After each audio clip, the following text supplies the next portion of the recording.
Nous avons aujourd'hui donc Stéphanie Juan qui est responsable communication à Colmar Expo. Alors à savoir que Colmar Expo, en plus, ce qui est intéressant, c'est qu'à la fois ils accueillent des événements et ils en produisent eux-mêmes. Salut Stéphanie, comment est-ce que tu vas? Très bien, confiné comme tout le monde. C'est Oui, ça, ça va bien.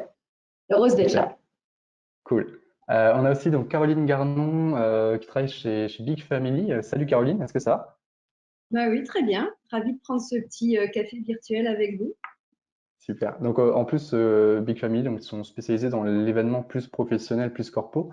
À savoir aussi que les agences invitées sont toutes les deux membres de l'UCC Grand Est. Pour ceux qui connaissent pas, en fait, c'est un syndicat professionnel qui aide les agences de communication.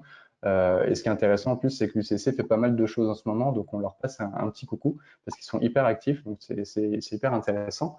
Et nous avons Julien aussi de Passe-Muraille qui est là aujourd'hui. Alors pas là encore physiquement, parce qu'il y a quelques petits problèmes de communication, mais en tout cas, il est là spirituellement avec nous. Exactement, mais je pense que vous m'entendez quand même, hein. On Est-ce t'entend. que vous- Super. Ah, super. Ben, bonjour, Et ben, comment moi est-ce ça que va tu aussi. vas, Julien? Super, Écoute, ok. ça va pas mal. Ça va pas Tout le mal. monde tout le monde est là, tout le monde va bien, c'est nickel. Donc aujourd'hui, le sujet, vous l'avez vu, hein, je pense que c'est pour ça que vous êtes là principalement, c'est pour parler justement de l'événementiel. Donc j'ai intitulé Évolution, Révolution, quel futur pour l'événementiel? Qu'est-ce qu'on peut en dire aujourd'hui? On va parler de plusieurs choses. Dans un premier temps, on va parler un peu de la situation actuelle de nos différents invités, comment ça se passe, comment est-ce qu'on s'organise dans cette période un peu compliquée. Dans un deuxième temps, on va voir un peu les nouvelles offres, les nouvelles idées, comment est-ce qu'on s'adapte à tout ça. Et dans un troisième temps, on va parler du futur de l'événementiel, comment est-ce que ça peut évoluer, comment est-ce qu'on imagine que ça va évoluer. Voilà, on va vraiment échanger là-dessus. En tout cas, n'hésitez pas, vous, si vous avez des questions dans le chat, je les poserai à nos invités, donc là-dessus, n'hésitez pas. Vous pouvez les poser n'importe quand. Et Julien m'a envoyé aussi justement un petit tableau qui résume ce que je voulais dire en introduction de ce webinaire. En gros, donc quelques chiffres d'une étude de l'événement et de AppCraft Events. Trois quarts des événements 2020 ont été annulés ou reportés, donc ça fait quand même pas mal. Et une reprise serait espérée pour fin 2020, en tout cas pour le dernier trimestre. J'avais un autre chiffre aussi que j'ai un peu regardé lors d'une autre session sur l'événementiel. Donc c'était sur la perte d'activité qui serait de plus de 50% en général dans le secteur événementiel. Donc il y a plus ou moins de pourcentage en fonction de son actualité et de son activité. Mais en tout cas, ce que j'ai retenu des émissions que j'ai pu voir un peu là-dessus, des interviews, c'est que le secteur est hyper solidaire et hyper créatif aussi. Et c'est de ce dont on va parler aujourd'hui en tout cas, parce que je pense qu'il y a pas mal de choses à dire. Donc du coup, pour cela, je vous propose de commencer par un petit tour de table, voir un peu comment ça se passe chez chacun de nos invités. Et je propose qu'on commence par toi, Stéphanie. Comment est-ce que ça se passe à Oui, Colmar Expo? oui. Donc Colmar Expo, nous sommes une société anonyme titulaire d'une délégation de service public. Nous sommes gestionnaires du parc Expo de Colmar avec, comme tu l'as dit Thomas, deux activités. Nous sommes organisateurs de 9 événements annuels et on a également une partie réceptive où on accueille des organisateurs privés, des agences, des congrès pour des salons, des réunions, tout type d'événements. La situation actuelle, le parc Expo est fermé depuis le début du confinement, le 16 ou 17 mars. Nous sommes au chômage partiel, on télétravaille. Pour le moment, il est clair que les actions menées sont plutôt de défaire ce qui a été fait, avec l'annulation pour le moment d'Énergie Habitat, du 360 Extreme Festival en mai et de la Foire au Vin et de son festival. Donc, beaucoup de travail d'annulation, de remboursement, voilà. Pour l'instant, c'est un peu compliqué et on attend des nouvelles et on espère en avoir aujourd'hui à 16 heures pour nos événements d'automne, puisqu'arrive à partir de la rentrée le Salon Maison Déco, le Festival d'humour, ainsi que le Salon du tourisme et des voyages. Oui, ils sont toujours maintenus en attendant d'en savoir plus, quoi. Oui, oui. Et chez toi, Caroline, à Big Family, comment ça se passe? Pareil, des coïncidences, enfin, des choses en commun avec Colmar Expo Ah bah, je pense que dans le secteur, on a plein de choses en commun. Donc, Just Big Family, nous, une agence en fait, qui possède 3 pôles de compétences. Une partie en fait, de communication, stratégie de marque, un pôle digital et un pôle événementiel que je représente. Donc oui, tout le secteur de la communication, de l'événementiel est touché de plein de fouet. Et dès le début, d'ailleurs, on était les premiers à être impactés. Et d'ailleurs, j'ai une petite pensée pour tous nos partenaires, nos confrères, les traiteurs, les techniciens, les artistes qui sont dans la même galère. Voilà, donc nous, chez Big Family, on est essentiellement sur des événements pro, des événements d'entreprise, des événements internes. Donc, par exemple, des team building, des séminaires qu'on fait en France et à l'étranger, des conventions, des kick-offs et des soirées aussi d'entreprise. Donc là, autant vous dire que tout est soit reporté pour 2021, soit mis en stand-by. Mais voilà, on trouve que globalement, on profite de cette période pour justement réfléchir, enfin faire tout ce qu'on n'a pas le temps de faire en temps normal, puisqu'on a des métiers assez prenants. Et le fait de sortir un peu de ce tourbillon de la vie nous permet de prendre un peu de recul et d'anticiper les événements un peu de demain et de réfléchir un peu à tout ça. Ok. Ouais, donc l'occasion de prendre un peu de recul, réfléchir un peu pour préparer le retour, quoi. Voilà, c'est ça. Et du coup, Julien, chez toi, chez Passe Muraille, comment est-ce que ça se passe? Passe Muraille, donc Passe Muraille, c'est une agence de communication événementielle et on fait que des événements, principalement aussi des événements corporate, mais on fait aussi des événements grand public, comme l'Industrie Magnifique ou Strasbourg Mon Amour, que vous connaissez certainement. Mais chez nous, la situation, elle est similaire, hein, finalement. Tout s'est arrêté très très vite. En 15 jours, 3 semaines maximum, tout a été annulé. Au début des événements d'avril, après mai, juin. Et puis là, pour le moment, tout est en stand-by pour le mois de septembre, par exemple. Et tout le monde attend effectivement avec impatience les déclarations dans la semaine encore, on espère, du gouvernement. Et donc, on a effectivement une grande partie de l'équipe qui est en chômage partiel. Et ce qu'on s'efforce de faire, c'est à la fois de préparer un petit peu la période transitoire qui va forcément exister entre le moment où on aura le droit de faire un peu des événements de nouveau et le moment où il y aura un vaccin et que toute la population sera vaccinée, où on va avoir une période un peu transitoire où il va falloir faire un certain nombre de choses sur le plan sanitaire. Donc, on est en train de préparer ça, de se préparer à réussir à faire des événements dans les meilleures conditions sanitaires. Et après, effectivement, on est aussi en train de préparer des choses pour numériser un peu plus encore et faire des événements online, mais qui soient un petit peu qui soient de vrais événements et pas juste des webconférences. Voilà. Ok, super.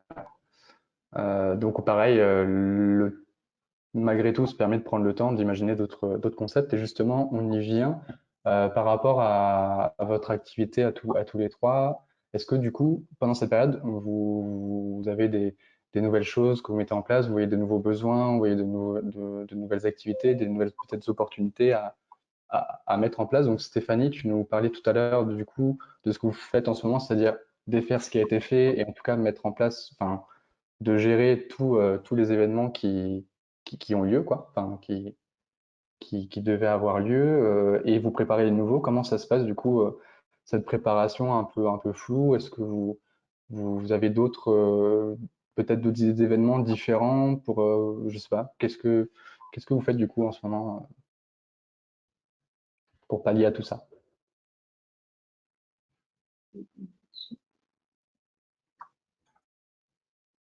Ah, ton micro est coupé, Stéphanie, là? Effectivement. Ah, ouais. Donc nous, on est en train on a bien entendu des choses dans les cartons. On a une vraie problématique par rapport à Julien, par exemple, qui parle d'événements plus virtuels. Nous, on a un lieu à faire tourner. Un lieu à faire tourner, c'est des rencontres, c'est des contacts humains. Les premières informations qu'on a eues sur la distanciation sociale parlent par exemple de 4 mètres carrés par visiteur, etc. Donc on est en train, avec nos prestataires et nos fournisseurs, d'imaginer, notamment pour les salons, parce que nos exposants attendent ces salons, ils en ont besoin, ils vont remplir leur carnet de commandes, ils ont besoin de rencontrer ce public ciblé qu'on leur amène à chaque fois, dans le cas par exemple de maisons déco. Et on est en train de voir pour gérer du contrôle d'accès, c'est-à-dire, imaginons, voilà, on a 12 000 mètres carrés, une personne tous les 4 mètres carrés, voilà, on va faire rentrer X personnes, gérer le flux d'entrée et de sortie, c'est pas simple, hein, donc là, nos prestataires sont totalement équipés maintenant et c'est possible de le faire. Après, pour la partie spectacle, c'est beaucoup plus compliqué. Dans le cadre du Festival d'humour, par exemple, hein, les contrats sont signés. Michael Gregorio ne va pas diviser son cachet par 3 parce qu'il faudra mettre un siège sur 2 ou un siège sur 3. Donc là, on a une vraie problématique. Et c'est vrai que je pense aussi à tous les intermittents avec qui nous travaillons, tous nos fournisseurs, en espérant qu'on les garde tous après cette grosse période d'inactivité, parce qu'on en a besoin. Et c'est plus que des fournisseurs, ce sont des collaborateurs fidèles. Donc voilà, on s'adaptera. Il y a des choses qui, je pense, ne pourront pas être faites.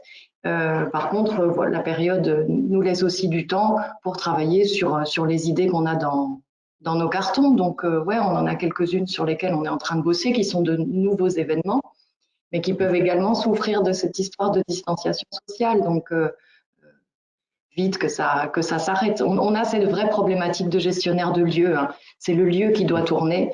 Le virtuel n'est pas une réponse pour nous. Oui, puis en plus, comme tu dis, ça touche donc vous directement, mais aussi les intermittents, les prestataires, les professionnels qui attendent le salon tous les ans pour Oui, avoir de nouveaux oui, clients aussi. Donc, oui, un gros on parle de écosystème. retombées économiques, hein. La foire au vin, elle toute seule, c'est plus de 42 millions d'euros de retombées économiques pour la région. Elle n'a pas lieu. Tous nos fournisseurs sont en souffrance, c'est clair. Il y a Philippe qui nous demande dans le chat justement, donc tu en as un peu parlé, est-ce qu'il y aura un plan sanitaire exceptionnel pour le parc Expo de Colmar? Donc tu en as un petit peu parlé, je ne sais pas si tu veux peut-être rentrer plus dans le détail ou si tu avais tout dit par rapport à ça, sur les distanciations sociales ou d'autres choses. Ah, il y aura forcément, hein. On attend, nous, de la part de la Fédération française des foires et salons et du Prodis, qui gère la partie spectacle, un référentiel sanitaire auquel on se pliera, bien entendu. Les détails ne sont pas encore connus. C'est pour ça qu'on espère avoir des réponses précises aujourd'hui à 16 heures. Mais bien entendu, tous les lieux qui vont recevoir du public devront répondre à un référentiel sanitaire. Ok. Mais ce n'est pas ça seulement le seul problème, puisque ça, à la limite, voilà, on vous donne un cadre, on le respecte. Ce qu'il faut, c'est, je pense, une vraie communication au niveau national pour que les gens aient confiance et que les gens sortent. On ne sait pas encore aujourd'hui si, regardez, en Chine, après le déconfinement, ils se sont tous rués sur les magasins de luxe, voilà, comme si c'était la première chose à faire. Nous, qu'est-ce que vont faire les gens? Est-ce qu'ils vont rester chez eux? Est-ce qu'ils vont continuer dans cette psychose, d'avoir peur? Et on sait que la peur, ça ne fait pas avancer l'économie. Bon, en tout cas, en France, nous, on avait remarqué que nous, ils vont plutôt au McDo hein, pour l'instant. Ils font avec ce qu'ils ont ouvert. On va peut-être mettre un McDo au Parc Expo alors. Ça peut être une bonne idée. Mais ouais, en tout Non, mais cas, par oui. contre, vous avez des places de parking, donc vous pouvez peut-être faire des. Il y a pas mal de cinémas drive-in qui commencent à ouvrir, par Oui, exemple. oui, bon ça, il y a déjà à Super. Colmar, donc on va pas faire de l'ombre à ce qui est fait en centre-ville, mais oui. Ouais. C'est vrai qu'il y a de la place. Ouais. Puis en plus, comme tu le dis, euh, il y a le fait, même si on peut reprendre les événements, est-ce que les gens, eux, seront enclins à se dire, allez hop, c'est reparti comme avant, on revient au concert, on y retourne. Est-ce qu'il y aura aussi cet aspect-là à gérer, quoi? Ouais, oui, parce qu'on a cette double problématique concernant spécifiquement les salons d'avoir deux clients. On a bien entendu l'exposant qui, lui, veut qu'on lui ramène ce public qui va être des contacts, des commandes, etc., en espérant qu'il transforme tout ça. Mais on a aussi le visiteur. Et c'est la combinaison des deux qui fait le succès des événements. Donc il faut et que l'exposant ait ce réel besoin aujourd'hui là, et que le visiteur ait envie de venir sans avoir peur de venir dans un parc expo. Ouais, carrément. Du coup, chez toi, Caroline, à Big Family, vous êtes en train déjà de préparer un peu la reprise d'activité, surtout pour les entreprises, parce qu'on le sait, normalement, à partir du 11 mai, ou en tout cas petit à petit, l'activité va reprendre dans la majorité des entreprises. Et vous, du coup, vous êtes dit, on va essayer de les accompagner au maximum là-dedans, on va leur proposer quelque chose. Est-ce que tu peux peut-être nous en parler un peu de cette réflexion? Bah oui, justement, je vais rebondir aussi sur ce que disait Stéphanie par rapport au ressenti des visiteurs. Donc, nous, on a fait un travail justement sur les émotions. Parce que, en fait, les émotions, c'est un peu notre cœur de métier. Avec l'arrêt de tous nos événements, on est amputé d'une partie de nous-mêmes et on est amputé de toutes ces émotions qu'on peut un petit peu ressentir lors de tous ces événements. Et donc, on s'est un petit peu penché là-dessus, puisqu'on s'est rendu compte qu'il n'y avait pas beaucoup de personnes, en fait, finalement, qui prenaient en compte un petit peu toutes ces émotions-là. Donc, le constat, brièvement, c'est qu'au moment des annulations, donc tout début mars, on s'est rendu compte que les gens étaient plutôt dans le déni, dans la colère, et que du coup, on a dû répondre, nous, en tant qu'agence, et aussi les entreprises ont dû répondre en tant qu'informateurs pour un petit peu expliquer, rassurer, etc. Après, quand Macron a dit que nous étions en guerre, on a fait face à la peur, à la dépression. Mon Dieu, qu'est-ce qu'on va devenir? Il y avait malheureusement plein de personnes qui étaient endeuillées. Et donc là, on avait vraiment un rôle de protecteur finalement. On a dû mettre tout le monde, chacun chez soi, se confiner, puis personne ne sortait. Enfin, il y avait vraiment ce moment de psychose. Et puis après, pendant ces longues périodes de confinement, on était plus dans l'acceptation, la réflexion finalement. Et nous, on se doit d'être accompagnateur de tout ça. C'est que comment les entreprises accompagnent les salariés dans le télétravail, dans l'après, etc. Et là, maintenant, vient la période de la reprise donc, et des concerts, de tout ce que tu te demandes, Stéphanie. Et ben, c'est ça, c'est qu'il y a beaucoup de questionnements, de désaccords, des fois même de conflits. On se rend compte que les gens réagissent totalement différemment à la reprise. Il y en a qui sont totalement flippés, d'autres qui, au contraire, ont l'impression qu'ils n'ont même pas entendu parler du virus et qui ont des attitudes complètement inadaptées. Et là, on va se poser justement du rôle. Qu'est-ce qu'on va avoir comme rôle? Donc, est-ce qu'on va être formateur? Est-ce qu'on va devoir un petit peu jouer à la police? On ne sait pas trop. Donc, pour ça, on a créé des solutions d'accompagnement parce qu'il nous semble essentiel de prendre en compte en fait toutes ces émotions, tous ces ressentis pour pouvoir adapter la réponse. Et je me questionne même pour les écoles. Enfin, moi, je ne sais pas vous, mais nous, on a reçu aucun formulaire, aucun questionnement de dans quel état d'esprit étaient les enfants, les parents. Enfin, personne ne s'intéresse à ça. Donc voilà, en gros, on a créé un produit qui s'appelle Welcome, où on s'intéresse à nouveau au bien-être en entreprise et surtout au bien-être en fait, des salariés et dans quel état d'esprit ils sont. Quoi. Donc les différents packs correspondent à différentes situations. Je ne vais pas rentrer ici dans les détails, mais voilà, on se rend bien compte qu'une entreprise de personnes n'a pas les mêmes problématiques qu'une industrie de 400 ou de quelqu'un qui a plusieurs sites répartis sur le territoire. Donc voilà, on a plusieurs outils, notamment digitaux, etc. Donc ça, c'était pour la solution un peu immédiate de reprise, on va dire, où on s'est intéressé un petit peu à ça. Et sinon, à court terme, donc ça va être plus pour cet été ou le dernier trimestre. On s'est penché un petit peu sur les différents produits qu'on propose. Et donc là, je vais revenir un tout petit peu sur les différentes choses qu'on a.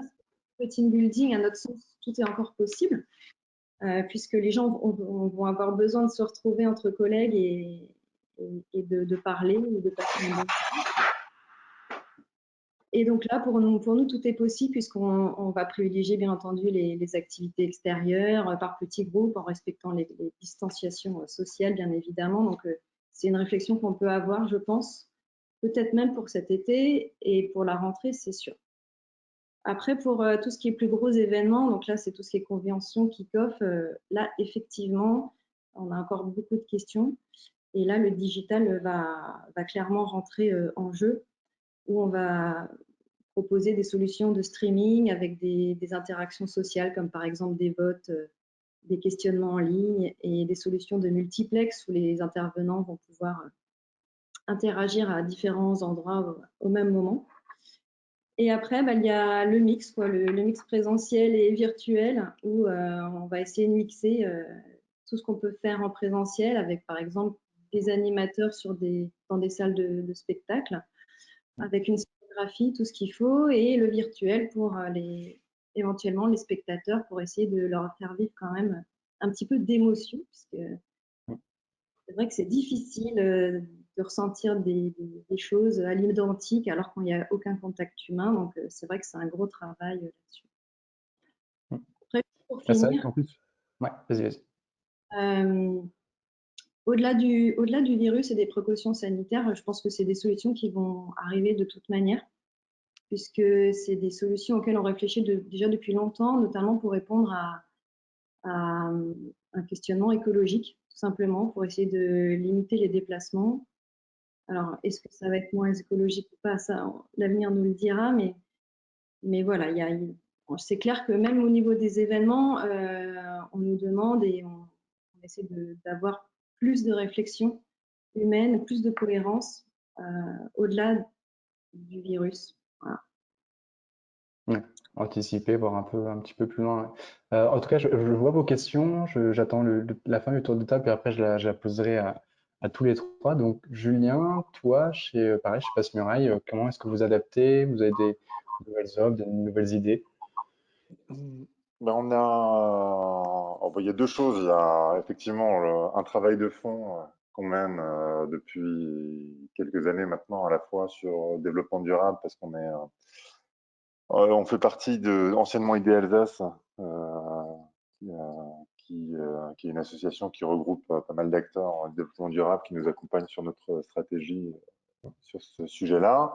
Et Ça après, s'appelle effectivement, Initiative Durable depuis quelques mois, quelques l'initiative semaines. durable, oui, exactement. Je crois que c'est vos voisins d'ailleurs chez C'est Viastoria. ça. On n'est pas Euh, très éloigné. Exactement. Et puis après, bah oui, forcément, on est en réflexion sur adapter l'offre et la demande. Et là, c'est un petit peu, c'est une période un petit peu incertaine pour tout le monde. Donc, on essaye d'anticiper le plus possible sur les futures demandes. Donc après, effectivement, nous, on a refait le point sur nos offres de communication interne pour garder le contact parce qu'il y a effectivement plein de gens qui vont revenir au travail, hein, mais il y a dans les grands groupes, c'est déjà quasiment acté, qui vont être en télétravail jusqu'en septembre-octobre, voire jusqu'à la fin de l'année. Donc il y a un gros challenge en termes de communication interne et de dynamisation finalement des équipes sur de la communication interne jusqu'à la fin de l'année, parce que quand on travaille à distance pendant 6 mois, c'est dur de garder le lien aussi avec ses collègues, d'avoir des petits moments fun encore pour garder la culture d'entreprise, on va dire. Après, toute une partie sur l'événementiel online, c'est des petites demandes qu'on a déjà un petit peu maintenant, hein, on va dire, le temps qu'on puisse vraiment se rassembler, même parce qu'il y a des freins psychologiques, hein, je crois que c'est Caroline qui en parlait encore. Pour le moment, il y a encore pas mal de freins psychologiques, même si à partir de la semaine prochaine, on est censé pouvoir se réunir au moins à X personnes. Les freins psychologiques, ils vont exister encore quelques temps, donc on va avoir un petit peu d'événements online, on va dire. Et puis après, on est déjà, nous, sur l'anticipation de l'événement en live qui va revenir, on l'espère, à partir du mois de septembre.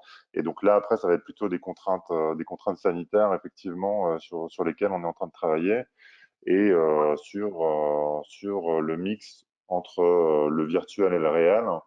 Euh, Parce qu'il y a des gens qui vont pas souhaiter se déplacer, donc il va falloir qu'on amène les événements chez eux, qui vont pas forcément venir sur le lieu même de l'événement, quoi. Ouais, Voilà. carrément. En plus, c'est vrai que vous parliez pas mal de mix live réalité. On a pu le voir aussi, donc comme vous, on a fait quelques opérations ces derniers temps. On a le conseil municipal où là, pareil, on a fait un mix entre les élus qui sont présents, mais avec les distances, bah, il fallait aussi filmer les élus qui sont chez eux pour le conseil municipal, les votes, etc. On a aussi fait dans nos studios une messe, donc ça c'était un peu original. Mais en tout cas, il y a des choses qui se passent, des choses qui se font, et c'est sûr qu'il ne faut pas s'arrêter en se disant on peut plus rien faire. Par contre, ouais, il faut essayer de trouver le bon compromis, le bon mix, et essayer de mêler le digital et le réel, même si c'est pas la même chose. Alors du coup, on a quelques questions de nos viewers aujourd'hui par rapport déjà pour les concerts. Donc là, c'est plus pour toi, Stéphanie, puis même pour vous aussi, si vous souhaitez répondre. Par rapport aux concerts et spectacles, vu que si on écoute ce qui se dit en ce moment, il faut que les gens soient un peu espacés dans le public. Est-ce qu'il y aurait moyen de faire un mix présentiel, la moitié des personnes plus des gens chez eux?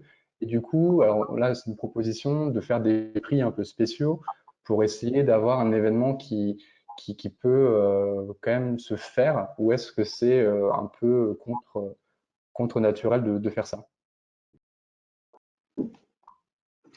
Personnellement, j'y crois pas une seconde, parce qu'à ce compte-là, on achète le DVD d'un spectacle. Hmm. Et on parlait d'émotion avant, Caroline parlait à juste titre d'émotion. Quand on regarde un concert, quand on va voir un live, c'est pour le vivre avec le public qui est autour de toi, c'est pour chanter, c'est pour danser, c'est pour voir l'artiste du plus près possible. Pour moi, ça n'a vraiment aucun intérêt. Ouais, donc ça répond à une deuxième question aussi. Alors je pense que vous avez peut-être aussi votre avis là-dessus, Caroline et Julien. Est-ce que justement un événement live ou un événement uniquement digital peut se faire, que ce soit un concert ou un autre événement? Est-ce que ça peut remplir sa fonction d'événement ou pas du tout? Et économiquement aussi, comment est-ce qu'on peut faire un événement uniquement virtuel tout en ayant aussi des retombées économiques là-dessus? Alors, ce qui est clair, c'est que rien ne remplacera l'humain et effectivement tout ce qu'on peut vivre lors d'un concert ou lors d'un événement. Mais je pense qu'on peut quand même y trouver son compte. Voilà, le virtuel, c'est pas forcément quelque chose de complètement aseptisé.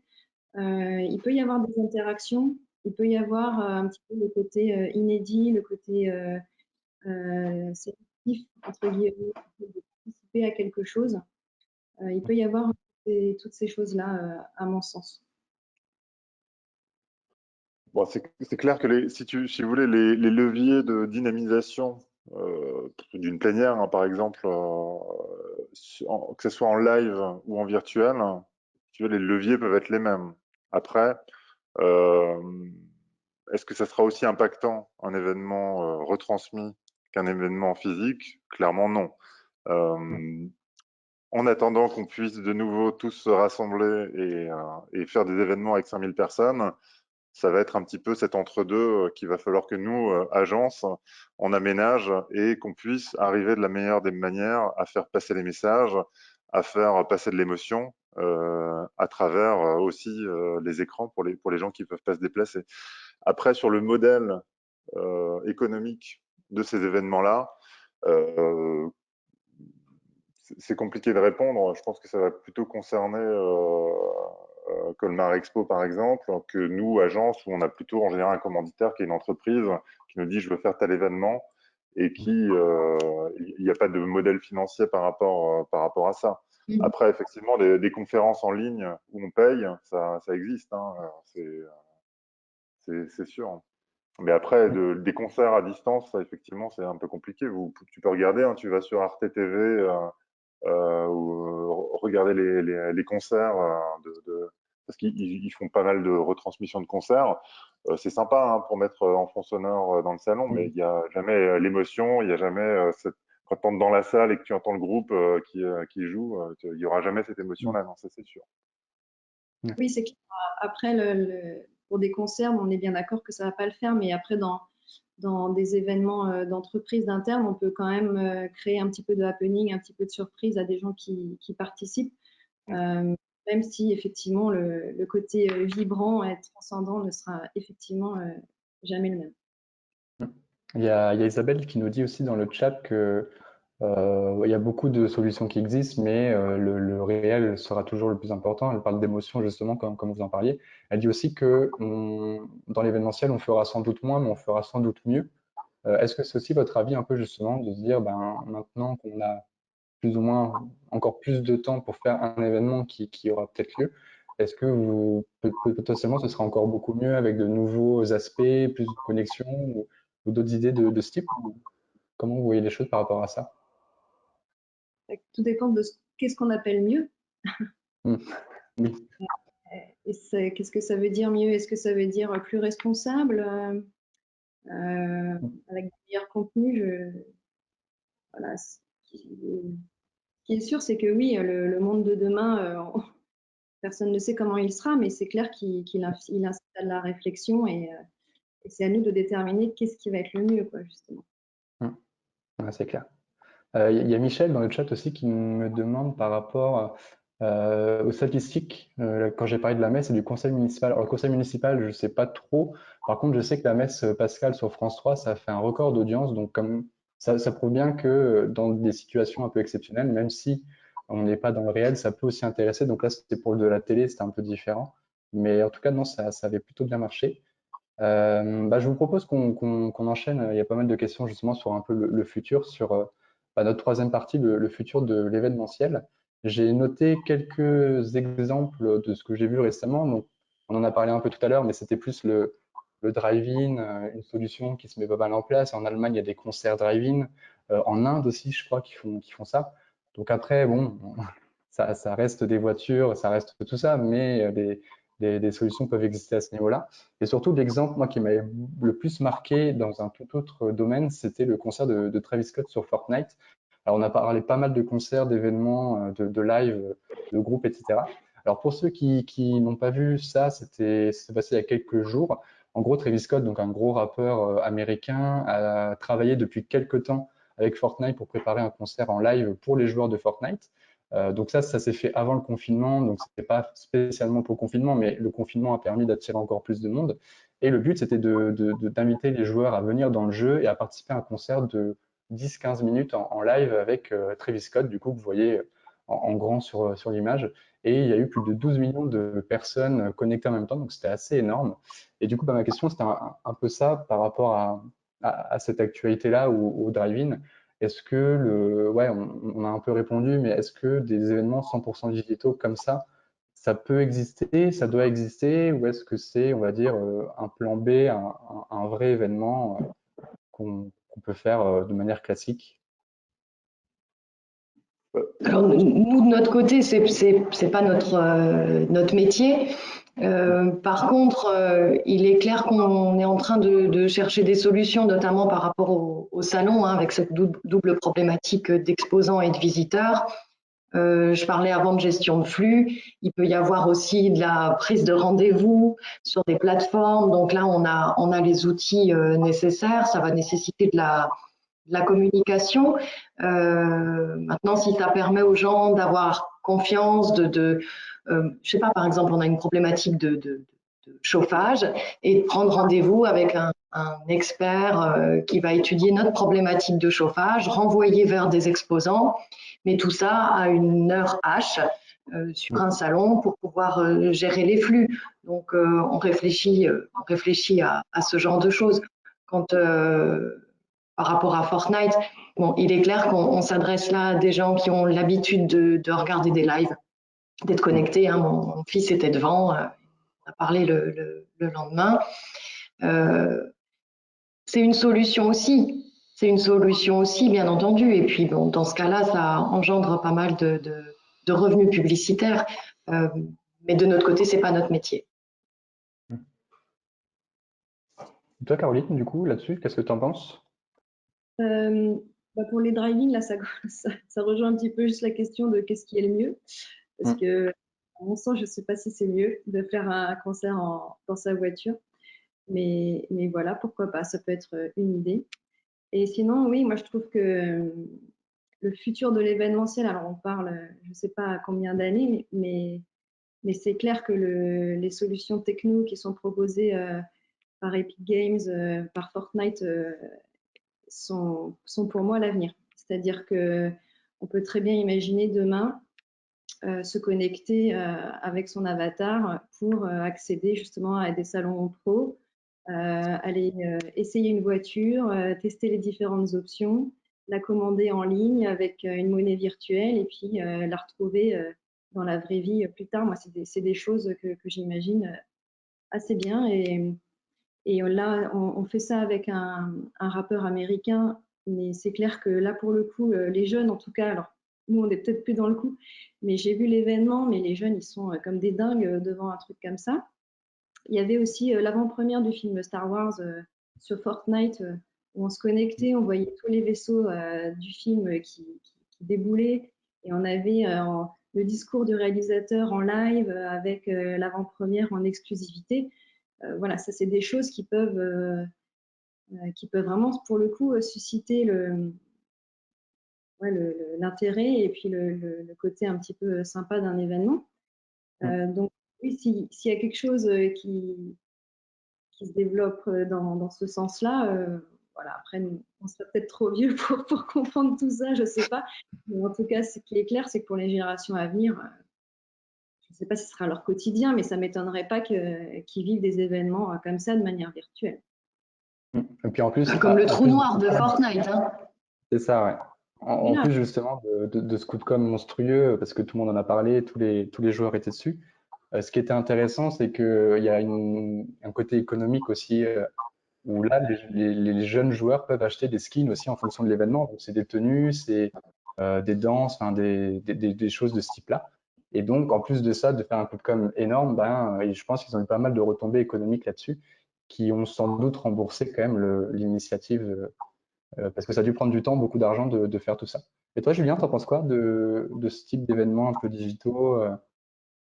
Je pense que les deux, le réel et le virtuel, vont de plus en plus se nourrir en fait, hein. Parce que là, clairement, le coup de com', c'est à la fois qu'il y a des gens qui soient allés sur la plateforme Fortnite pour aller voir ce concert, mais l'événement, il a vécu encore plus derrière parce que c'était une première et parce que ça a été relayé. Hmm. Donc, à mon avis, les deux se nourrissent. Faut pas quand même pas oublier que l'être humain, c'est un être social, qu'il a besoin de rencontres. Alors, c'est des rencontres virtuelles ou des rencontres physiques. Euh, je pense qu'il a encore, pour le moment, notre génération en tout cas, a encore besoin beaucoup de rencontres physiques. Est-ce que les plus jeunes auront besoin que de relations numériques, on va dire? Moi, j'ai un petit doute hein, qu'on passe à tout numérique, on va dire. Je pense que les deux se nourrissent et que les dispositifs comme ça vont appeler à exister de plus en plus. L'année dernière, Hmm. par exemple, pour les 50 ans de Cronenbourg, on a fait un dôme géodésique, on a fait un film 360 qu'on a projeté dans ce dôme sur la naissance de la bière, du houblon au machin, jusqu'à la production de la bière. Voilà, on a fait les deux. Et quand les deux Hmm. se rejoignent et se servent, je pense que c'est là où vraiment il se passe quelque chose. Ok. Quant à l'avenir, à mon avis, il y a trois axes, hein, si tu veux. Il y a cette interactivité entre le physique et le numérique, où maintenant on a vu que où tous les Français qui travaillent savent utiliser soit Teams, soit Skype, soit un autre outil de vidéoconférence. Et donc là, vraiment, les gens vont peut-être travailler de chez eux. On va pouvoir proposer des choses dynamiques sur ces plateformes de manière récurrente. Même si j'arrive pas à faire fonctionner ma webcam, j'arrive à faire fonctionner d'autres webcams sur d'autres services. Je pense qu'il y a un axe aussi assez fort, on en a tous parlé d'une manière ou d'une autre, c'est la RSE et le développement durable, pas que le développement durable, mais la RSE.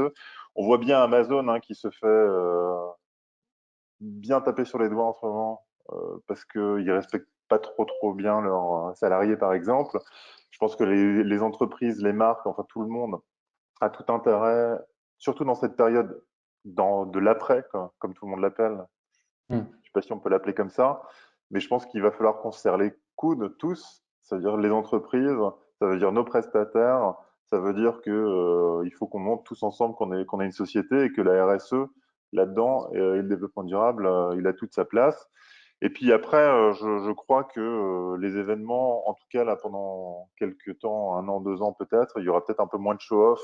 Quand on disait avant, est-ce que les événements seront mieux préparés? Je crois surtout qu'on va peut-être aller un peu plus à l'essentiel, euh, qu'on va se concentrer sur l'essentiel, je pense. Ok. Alors, il y a pas mal de questions, on va essayer de les prendre dans l'ordre. Donc, il y a Arnaud et Magali qui nous posent quasiment la même question. Justement, on a parlé pas mal de salons virtuels, beaucoup pour les professionnels aussi. Est-ce que on peut imaginer ça, donc potentiellement peut-être pour Colmar Expo ou même Caroline et Julien, des salons professionnels où là, en termes de coûts, ça demande peut-être moins d'argent. Est-ce qu'en retour, peut-être que les pros, ça les intéresse quand même? Comment est-ce que vous voyez les choses sur des salons professionnels, mais en ligne, du coup, de rencontres, de prospection, de recrutement peut-être? En termes de coût, Ouais, vu que c'est moins cher d'organiser un salon virtuel, est-ce que du coup, les retombées pour les gens qui s'inscrivent peuvent être plus intéressantes ou en tout cas par rapport à créer un événement de toutes pièces, je sais pas. Qu'est-ce que vous pouvez en bah, penser de… de comment on va développer ce salon virtuel, ça peut coûter très très cher. Si on fait des choses en un peu interactives, ça peut coûter très très cher. Après, si on fait plus quelque chose de networking, où Julien le disait très bien, où on a lié en fait le physique au virtuel, c'est plus facile de rentrer peut-être en contact de manière virtuelle par des systèmes de discussion en ligne, des choses comme ça, pour pouvoir se rencontrer physiquement après. Oui, ça c'est sûr que c'est des solutions qui sont peut-être plus légères et plus faciles à mettre en place. Hmm. Et du coup, Stéphanie ou Julien, vous, les salons virtuels, c'est quelque chose qui peuvent être intéressant ou… Bon, encore une fois, pardon. De mon point de vue, je vais être très rapide. Un salon, ça sert quand même à voir, à toucher, à Hmm. tester, on va dire. Euh, tu vois, vente privée, ça existe déjà, je pense. Ouais. Je suis pas convaincu de l'intérêt, mais après, je vais laisser Stéphanie se prononcer. Hmm. Oui, il y a pas mal de sociétés qui s'intéressent à ça depuis des années. On est tout le temps sollicité par des gens qui organisent des salons virtuels. J'ai déjà vu plusieurs solutions fonctionner. Franchement, je ne suis pas convaincue du tout. C'est des sites internet Ouais. marchands, point barre. Donc, ça remplace pas du tout le serrage de main, même avec des gants. Enfin, voilà, de rencontrer quelqu'un. Après, bien entendu, de faire se prolonger nos salons dans le virtuel, oui, c'est intéressant, il faut le faire, il faut garder le contact, mais ça ne remplace pas un salon où, encore une fois, c'est pas du tout mon métier. Hmm. Ok. Parce qu'il y a Arnaud justement qui a une question complémentaire par rapport à ça. Il me parle de Laval Virtual. Alors, je ne connaissais pas, je viens d'aller voir sur le site justement. C'est un salon qui a eu lieu justement uniquement en numérique. Et là, ils ont annoncé les statistiques. Donc, c'était du 22 au 24 avril. Il y a eu 11 200 visiteurs. Enfin, du coup, visiteurs, oui, on peut appeler ça comme ça. 150 conférenciers, donc sur 3 jours. Et apparemment, les professionnels justement avaient payé des stands virtuels pour vendre des services, vendre des produits. Donc ça se fait, mais oui, peut-être pas non plus tout le temps, quoi. À mon avis, c'est un peu exceptionnel par rapport à la situation, mais ouais, je vous invite à aller voir, c'est hyper intéressant. Laval Virtual, je vous l'écris dans le chat, mais c'est un exemple Ah bah ouais, de ce qu'il peut faire. je pense que tout dépend de la thématique. Imaginons que le salon auquel on va chaque année, que ce soit Event ou le salon du marketing à Paris, soit en virtuel. Pourquoi pas? J'irai voir les mêmes conférences, je m'intéresserai aux sociétés, pourquoi pas? Même si ça ne remplace pas le contact humain. Par contre, imaginons, je sais pas, moi je pense à un salon qui devait avoir lieu en juin chez nous, qui est Millésime Alsace, le salon des vins d'Alsace. Ouais. Non, non, pas en virtuel. Voilà, donc ça Effectivement. dépend réellement de la problématique. Ouais, ça dépend du public, quoi. Ouais. Hmm.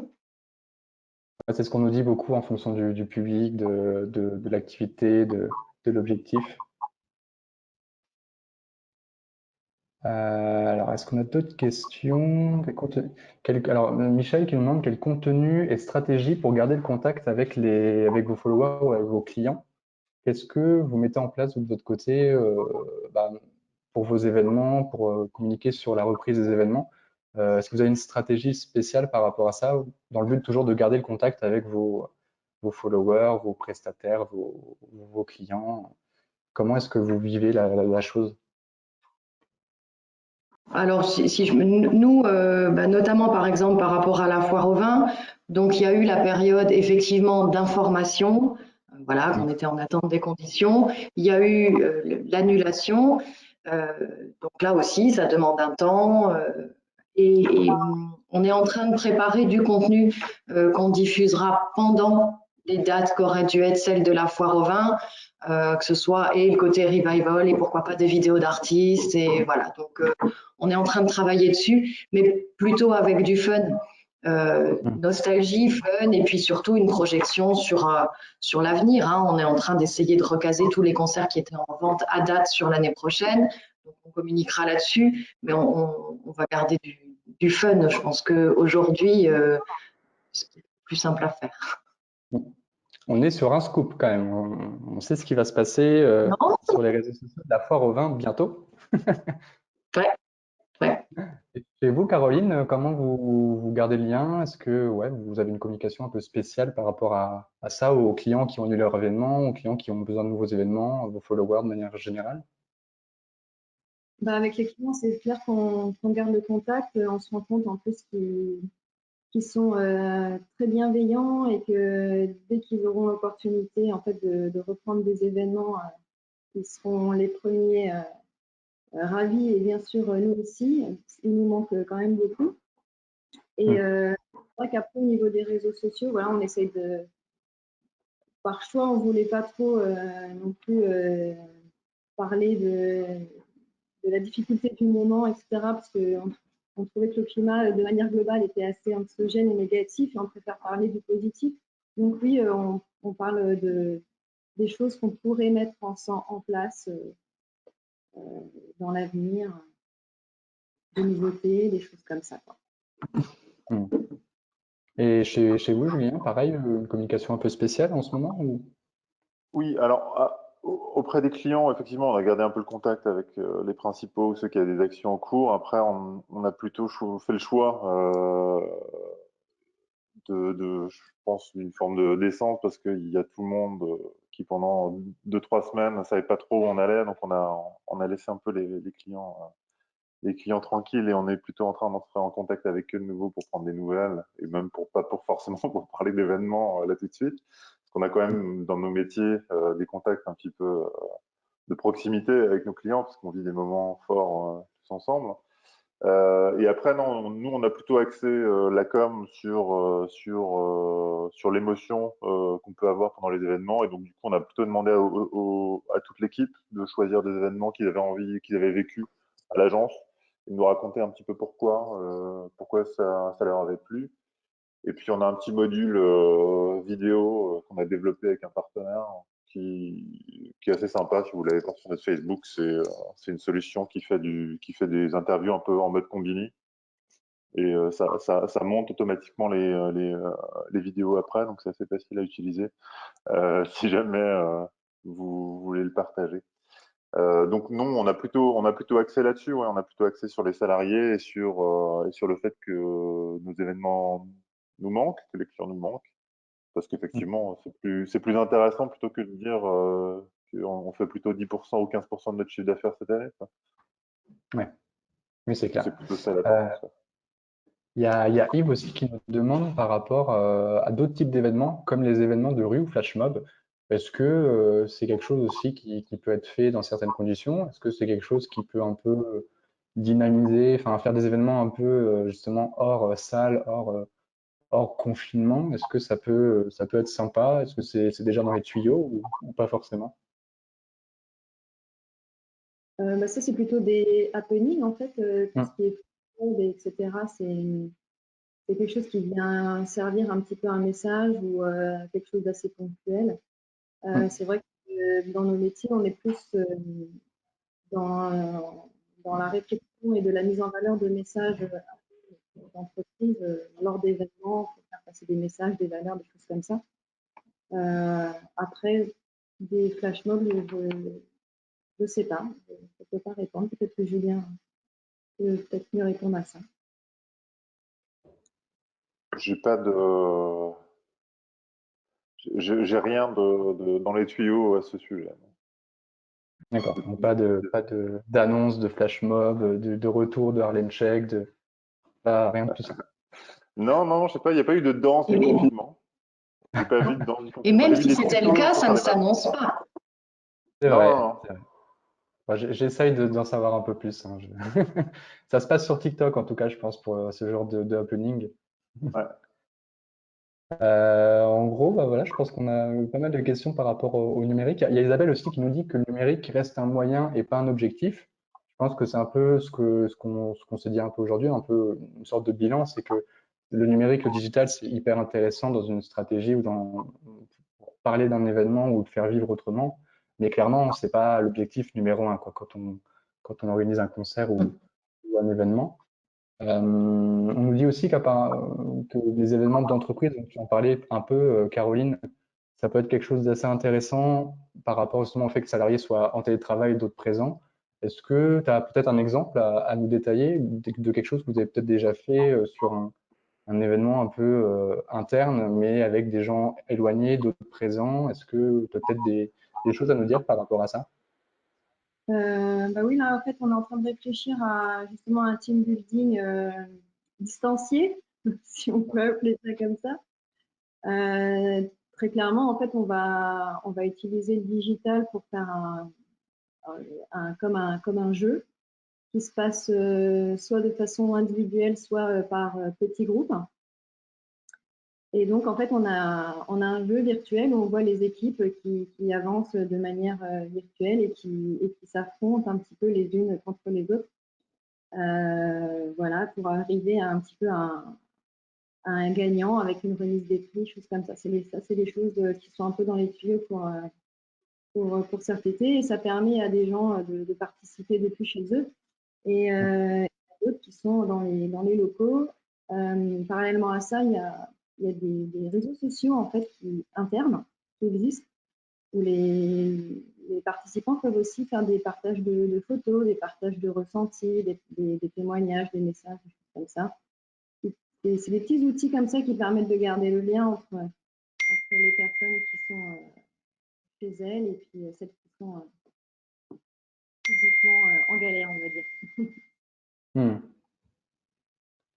On a encore une question, justement. Qu'en pensez-vous de faire revenir les salariés, justement, par rapport à ce que tu disais, Caroline, sur l'état d'esprit des salariés ou autres?